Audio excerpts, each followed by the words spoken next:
Pomerol, Champagne, Vosne Romanée, Saint-Émilion, Grand Cru, appellation et le Limousin dans tout ça.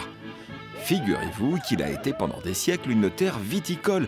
Des écrits attestent notamment en 1503 de la présence d'un vignoble à Verneuil, près de Limoges. Tout le monde avait un petit peu sa vigne.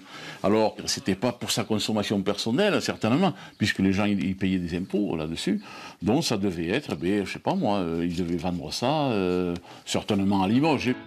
19e siècle, le phylloxéra ravage les vignes. Il faudra attendre les années 90 pour que renaisse une activité viticole. Branceil, le Mille et une pierres, aux confins de Corrèze et Dordogne, le vin paillé, près de Brive, son blanc sec, recevant en 2016 la précieuse médaille d'or du concours international de Lyon.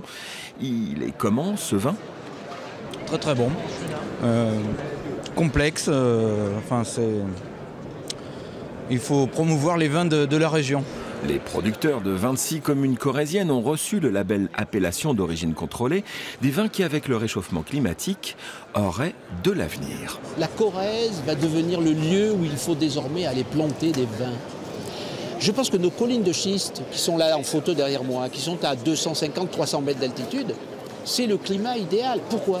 Chaleur la journée, très grande fraîcheur la nuit. On a un climat semi-continental océanique, idéal.